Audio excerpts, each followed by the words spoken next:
Hey there, fellow Christian. Have you ever watched one of these videos between a modern Christian and an Orthodox Jew trying to have the "Is Jesus God" conversation and then nothing fruitful ever comes out of it?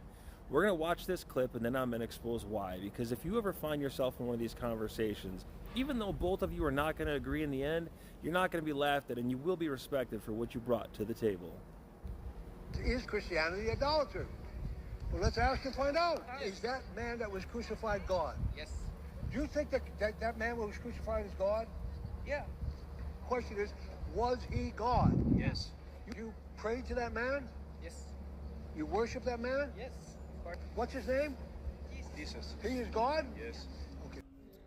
So here's the quick reason on why there's no fruit in that conversation. The rabbi and the people standing in front of them are using completely different definitions of words. The rabbi knows it and he's using it against them. Hosea talks about this where God says, "My people are being destroyed for a lack of knowledge." The rabbi understands that Elohim, also known as God, means ruler.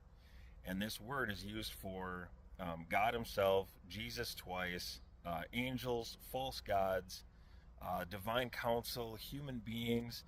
They're all referenced and referred to as Elohim in certain places of the Bible. But the people standing in front of them don't know that because they think that God means the highest deity in the sky, ruler of all things, creator of all things, and that's what the rabbi is catching them on. So let's talk about this.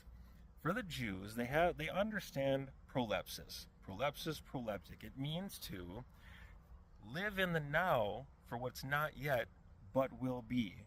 So when I talk to my kids growing up as they are husbands and fathers, that's proleptically. Are they literally at that time? Absolutely not. So let's talk about the difference between literally and proleptically, what Jesus was, is, and will be. Proleptically, is he Elohim? Yes.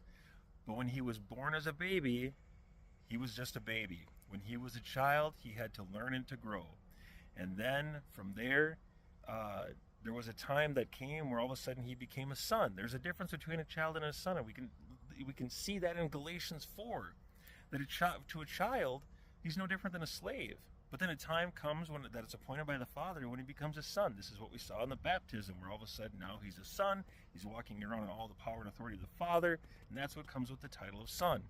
When he became a son is when he also became a teacher and a prophet, because that was even prophesied to Moses in Deuteronomy 18:18, that a prophet will be made like you. That was Jesus. So even when he was a son and he was a prophet and he was a teacher, was he Elohim? Literally, not yet. But then he died and he goes up to heaven and he becomes your Melchizedek priest. He's the one that atones for sins on your behalf. Proleptically, Elohim, yes. Literally, no, because he is a Melchizedek priest. There is a time, though, that is coming where he's going to come down and he's going to rule. This is the Messiah that the Jews are waiting for. There will be a kingdom that is set up. He will be king and high priest. Literally, yes, he will be Elohim. He will be ruler at that time because he fits the definition of the word in a literal sense.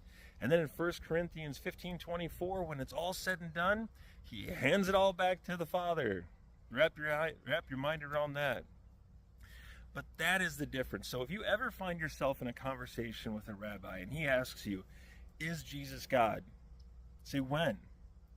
When he's actually here on earth as the Messiah and he's ruling for 1,000 years? Yes, at that point he will literally be Elohim. But is he proleptically Elohim?